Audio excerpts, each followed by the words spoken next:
Hi Kiranji, welcome to Cherry Glam. Thank you. I'm glad to be on Channel Glam.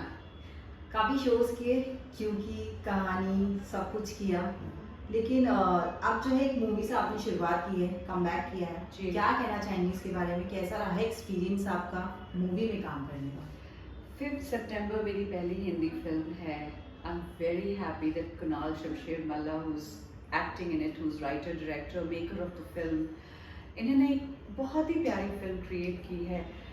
एक film जो students और teachers के relationship को दर्शाती है, बिकॉज ये खुद एक एजुकेशनिस्ट हैं.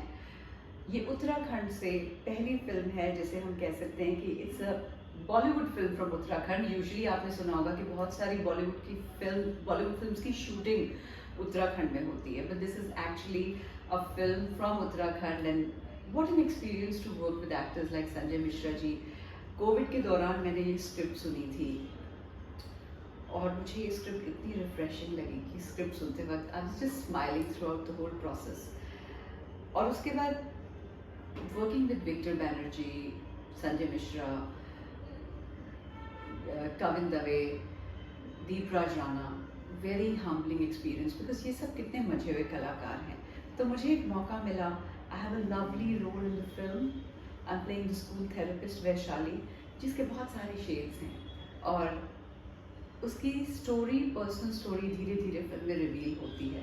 आई am so happy to be a part of film like that.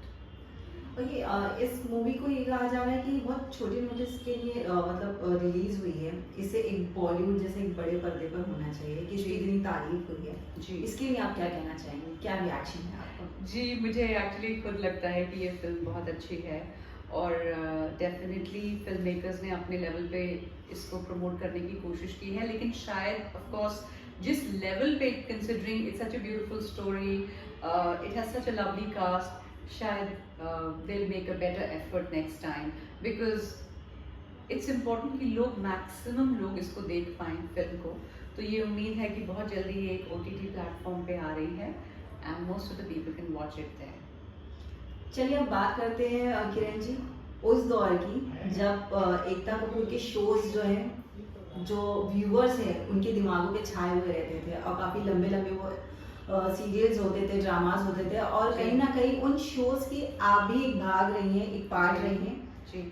तब का एक्सपीरियंस आप शेयर कर सकती हैं, किस तरह से वो दिन हुआ करते थे? क्योंकि अभी का टाइम जो टेलीविजन का है, काफ़ी जो पिछले शोज है वो वापस रीमेक हो रहे हैं, कभी सेम कास्ट के साथ तो कभी न्यू कास्ट के साथ. जी. क्या कहना चाहिए? कोई भी चीज़ जो आइकॉनिक होती है, चाहे वो फैशन हो, म्यूज़िक हो, फिल्म हो, टेलीविज़न सीरीज़ हो, क्योंकि उसकी एक अपनी ऑडियंस होती है, तो शायद एक नेचुरल इंक्लिनेशन होता है कि आर्टिस्ट का, फिल्म मेकर्स का, कि वो चीज़ रिक्रिएट हो. ये समझना पड़ेगा कि over a period of time जो ऑडियंसेस हैं उनका डेमोग्राफ बदलता रहता है. And specially after Covid we seen how social media has impacted entertainment throughout the whole world. मुझे बहुत उम्मीद है, क्योंकि एकता कपूर ये शो बना रही हैं, she is an intelligent film maker. She has great instincts as a businesswoman. She has great instincts in storytelling, screenplay and casting. तो मुझे पूरी उम्मीद है कि अगर वो ये शो वापस लेके आ रही हैं, तो कुछ तो ऑडियंसेस को अच्छा लगना चाहिए. End of course Ekta Kapoor की अपनी एक फैन फॉलोइंग है, उनके प्रोग्राम्स की, और उनकी एक अपनी ऑडियंस है जो डेफिनेटली इन शोज को देखेगी. And I am sure she is going to hook on to that.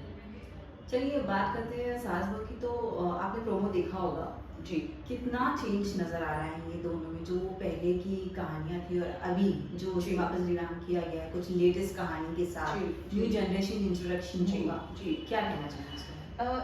Change है, और बहुत अच्छा है कि चेंज है, बिकॉज लाइक आई सेड कि ऑडियंसेस की डेमोग्राफ बदल गए हैं, और अब बहुत इंपॉर्टेंट है फिल्म मेकर्स के लिए that they have to hook on to the millennials, to the new generation, to Gen Z. तो of course उस हिसाब से चेंज है. देखने वाला ये होगा कि स्टोरी में क्या क्या चेंजेस होंगे और किस तरह से स्टोरी बताई जाएगी, because that is the sustainable factor, if the audiences will connect to the story. बात करें स्मृति ईरानी की, तो मैं अगर उनके बारे में बात करूँ तो वो उन्होंने अपना डेब्यू शो किया सास बहू से. उसके बाद तुलसी के नाम से वो इतनी ज्यादा जानी गई. देन उन्होंने पॉलिटिक्स करियर में अपनी एंट्री ली और काफी साल तक रही. क्या आपने उम्मीद की थी कि वापस से वो एक एक्टर की तरह प्रेजेंट करेंगे अपने आप को टेलीविजन इंडस्ट्री में? किसी भी पॉलिटिशियन का sorry, let me have a thought about it. किसी भी politician, please rephrase it. Yeah. It will be edited. It's very hard to predict कि किसी भी politician के जीवन में क्या क्या changes आने वाले हैं, चाहे वो personal हो, professional हो.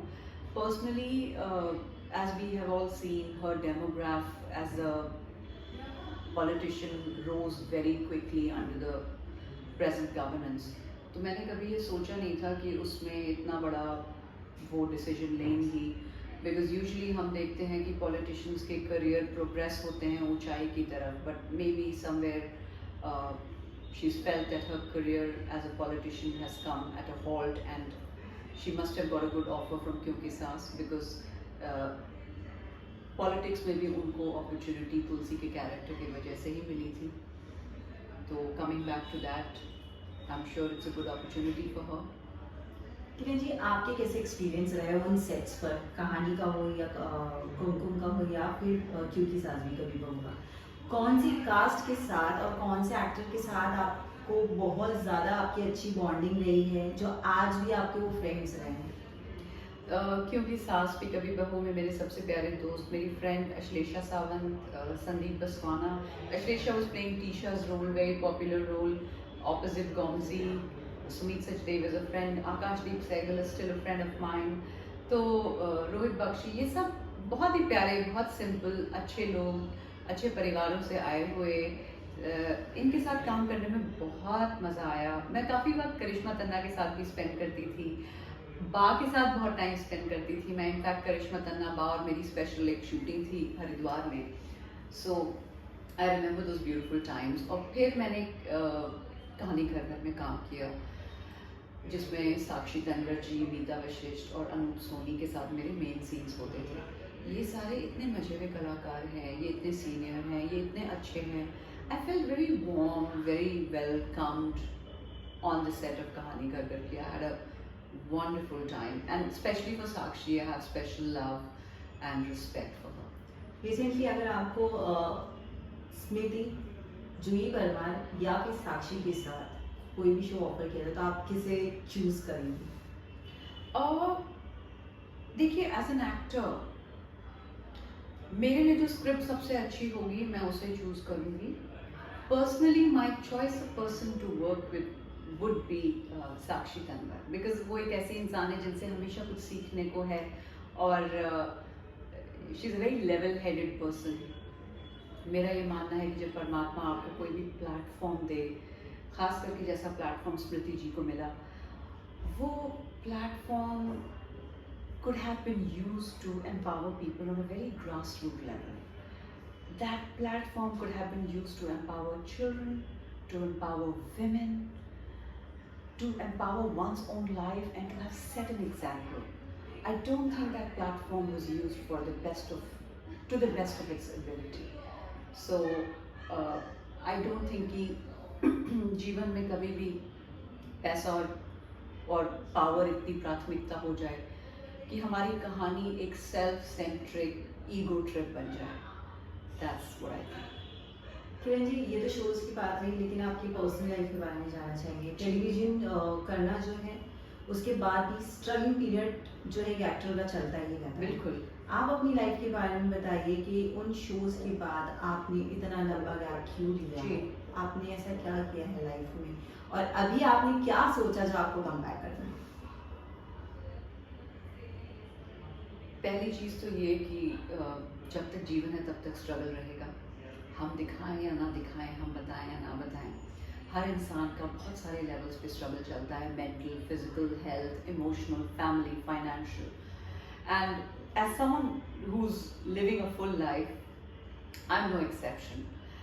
मुझे ऐसा लगता है कि जैसे परमात्मा की कोई खास कृपा हमेशा मेरे ऊपर रहती है, बिकॉज कोई तो एक ऐसी पावर है कि जब मुझे किसी भी तरह की दुख और तकलीफ हो तो कहीं से भी जो एक गाइडेंस, जो एक हेल्प आती है वो मेरी तकलीफ से बहुत बड़ी होती है. शायद ये भोलेनाथ जी की कृपा मेरे ऊपर है, आई डोंट नो. तो स्ट्रगल्स बहुत सारे रहे हैं. Most of the people don't know about my life after I left the television industry. I went back to Dehradun. वहाँ पे मेरा पारिवारिक बिजनेस है रियल एस्टेट का, जो मेरे फादर ने बहुत बखूबी बहुत अच्छी तरह से बिजनेस किया है. He's dealt with some of the finest gentries of India, from army officers to navy officers and top class businessmen. तो बाई डिफ़ॉल्ट मैं फैमिली बिजनेस में आई. उसके बाद I had a personal tragedy. उससे जूझने में, उससे निकलने में भी बहुत वक्त लगा. I have raised my niece in the absence of my brother. मैं विदेश गई, मैंने पढ़ाई की.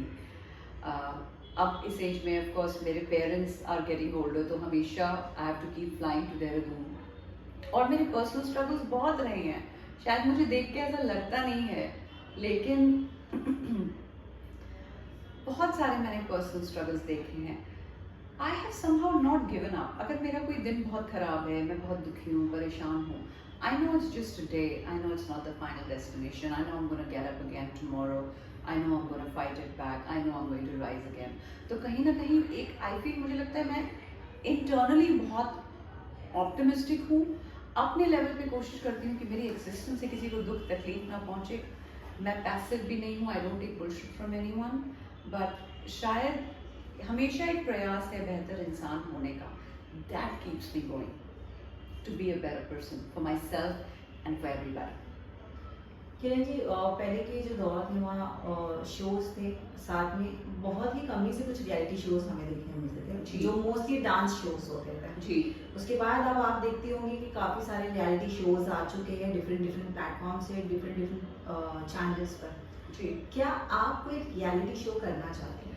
मुझे शुरू से बहुत सारे रियलिटी शोज ऑफर हुए, बट समहाउ मुझे लगता है I am not cut out for reality shows. मेरी ज़िंदगी रियलिटी शो से बहुत ज़्यादा इंटरेस्टिंग है. मैं उसी से डील कर रही हूँ, ये मेरे लिए बहुत बड़ी बात है. मैं देखती हूँ रियलिटी शोज. इनफैक्ट मैं बिग बॉस सीजन 1 से देखती हूँ, क्योंकि आप समझ सकती हैं मेरे बहुत सारे दोस्त, मेरे बहुत सारे जानने वाले हमेशा ही उनमें होते हैं. It's not a show that I resonate with because I'm a private person, and it's not a show where I want to be or I want to display my life or who I am. मुझे ऐसा लगता है कि अगर मुझे किसी भी level पे कुछ भी डिस्प्ले करना होगा, तो या तो मैं खुद क्रिएट करूँ, और या तो मैं उस तरह की स्क्रिप्ट एक्सेप्ट करूँगी जहाँ पे I resonate with the roles I am playing. जिस तरह आपने कहा कि आप बिग बॉस जो है सीजन 1 से फॉलो करती हैं, जी. इस बार जो सीजन आने वाला है, आप जी. कितनी एक्साइटेड, और क्या आपके कोई फ्रेंड है उसके अंदर? मुझे एक्चुअली पता नहीं है इस बार कौन लोग आने वाले हैं, बट डेफिनेटली जब बिग बॉस के ट्रेलर्स आएंगे तो I will be very excited because I want to see who is there and what's happening and what are the dynamics. And what really surprises me is that sometimes I see people who are extremely, like successful, still being in Big Boss, and I feel wow, the platform is loved by everybody, so anybody who's anybody wants to also be a part of it. मुझे on and off directly indirectly approach किया जा चुका है कई बार, but I very politely said no because it's not how I see myself. But you can think now. I can think now, but I would rather not. I'm happy to do 5th September Happy Teachers Day. I'm happy to wait for a good web series or to create something of my own. ठीक है Kiran ji, last मेरा सवाल ये है कि काफ़ी सारी चीज़ें हो गई है और आपने 5 सितंबर के बारे में बता दिया. इसके अलावा आपके फ्यूचर प्रोजेक्ट्स कुछ हैं जो आप हमारे फैंस से शेयर करना चाहें? अभी तो मैं 5th सितंबर के रिलीज पे ही कॉन्सेंट्रेट कर रही हूँ, और मुझे पूरी उम्मीद है कि in the coming time I will be working on some very good web series. Let's hope for the best. That's all I can say. I always want love and good wishes of my audiences. Thank you.